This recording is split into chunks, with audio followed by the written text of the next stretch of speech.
Chapter 11. Ray. Dinner was quiet and awkward. Again.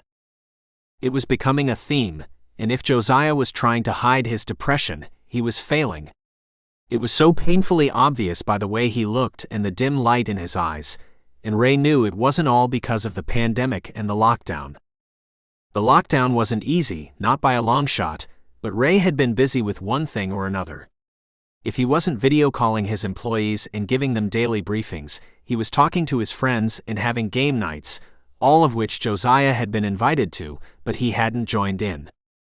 Seeing Josiah break down when the last interaction they'd had was lively and fun split Ray's heart into pieces, but he tried to keep himself neutral.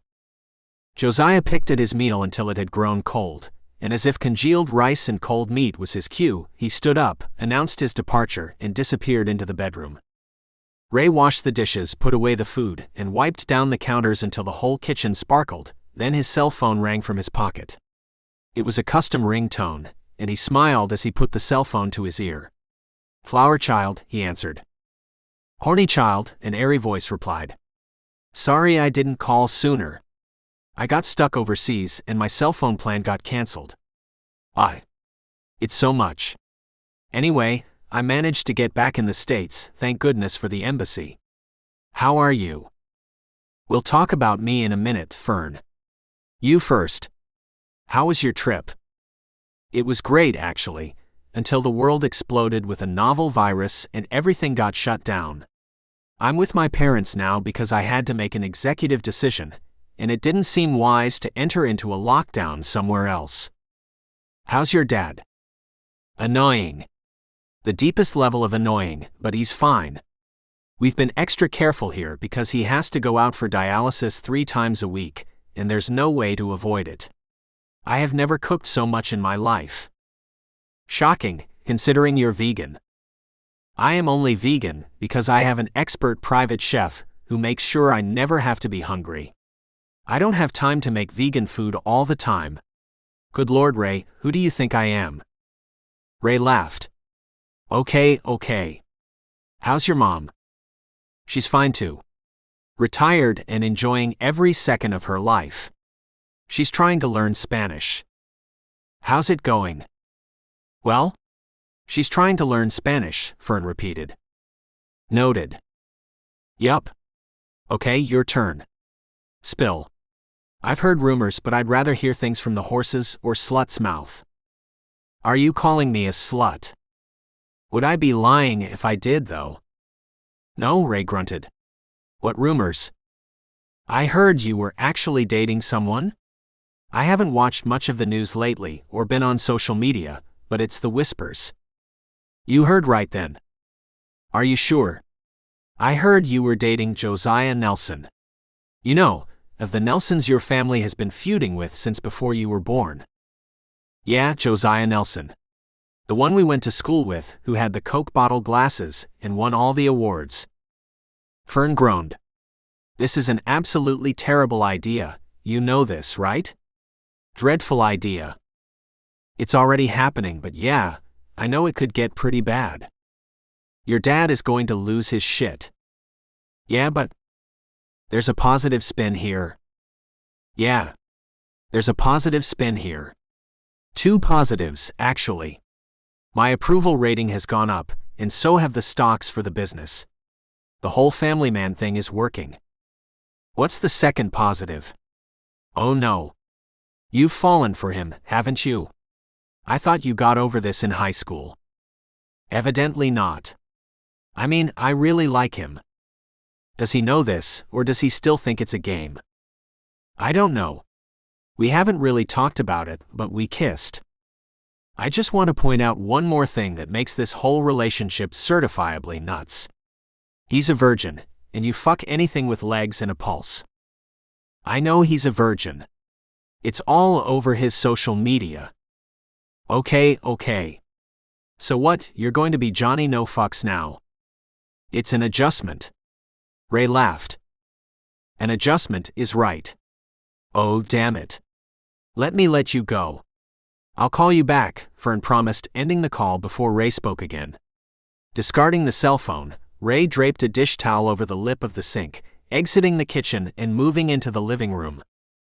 Sleeping on a firm couch hadn't been his idea of the perfect mattress, but it had done wonders for his posture and his back. He shuffled pillows around and grabbed blankets. As he tossed the last pillow towards one side of the couch, Josiah's bedroom door opened, and the other man stood against the dark room, curling his toes against the hardwood and gripping the doorframe. "Ray?" His voice was soft, unobtrusive. "Shy." "Yeah? Will you join me in here?" Ray glanced down at the couch bed before looking at Josiah. Despite the summer temperatures, he had on a lumpy sweater and baggy sweats, and Ray bit the inside of his cheek, chewing it before he replied. "Yeah. I'll join you, but if you hog the blankets all night, I'm out," he teased. Josiah didn't find it funny, and he kept his somber look as Ray abandoned the couch and moved into the bedroom with him. Ray peeled his shirt over his head and traded his new work uniform, a pair of Josiah's sweats, for briefs. "Which side do you prefer?" Ray drew his hair into a bun. Josiah squeezed the hem of his sweater. "The left, I guess." "Cool." He kept his voice light as he pulled the sheets back on the right side of the bed and crawled between them, reveling in their initial chill before they warmed to his body temperature.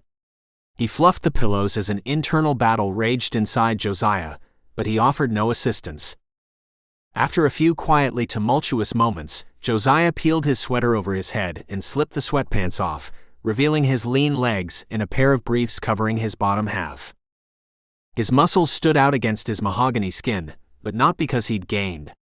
They stood out because he'd lost muscle mass, but again Ray was silent, and he patted the space beside him, extending his hand. Josiah's wall was built, but he got into bed with Ray, lying on his back and staring at the ceiling. "Good night, Josiah," Ray murmured once the other man had settled beside him. Josiah didn't reply. He was still awake because his breathing hadn't grown heavy. He wasn't snoring, but he didn't speak for a long time. 30 minutes at least, or perhaps even longer. Josiah was quiet for so long Ray had almost fallen asleep. His eyelids and limbs were heavy. "Ray?" He groaned. "Am I dirty?" "I don't know. You don't smell bad or anything. When's the last time you showered?" "No. I mean, am I dirty? Intrinsically dirty in a way you can't clean in the shower." "No. You're not dirty." Ray shook off the haze of sleep and turned his head to Josiah. His body followed. "Why do you think you're dirty?" "I don't know. I feel dirty. Touched and violated." "Those are valid ways to feel, but you're not dirty, Josiah." Ray sighed. Do you think you may want to schedule some time with a therapist? I can call mine if you want me to." No. I don't need a therapist. I'm fine." Ray frowned. "A therapist will give you a chance to unpack what all is going on with the breakup and everything. They'll know coping skills too, and they'll be way more qualified than me. I'm really grappling in the dark here." "I don't need a therapist," Josiah murmured, rolling away from him. "I'll make a deal with you." "What is it?" "We can have a joint session the first time, and you can use it for one of your videos. You can talk about it with your followers about it, and get one of those sponsorships." Compelling offer. "You really want me to go then?" "Yeah. I really do." "I'll think about it." Josiah resigned. "All right." Ray closed his eyes again, letting sleep take him this time. When he woke the next morning, he had slept later than normal, and he was in bed alone. "Josiah?" Ray called in a sleepy voice, and the other man poked his head out from the bathroom. "Yeah?" "Oh? You're up early." "Yeah. I thought about what you said last night." "About the therapy?" "Yes, and also about the videos. I think we should do one today. We have two options. We can do the boyfriend tag, or you can rate some of my outfits." "Why not both? Don't you have to work today?" Ray laughed. "I am so far ahead on my work, it's a shame. I can take a day or hell, the rest of the week off." "Oh, okay," Josiah's lips tugged into a Mona Lisa smile. Well then, let me finish in here, and I'll be ready to start filming.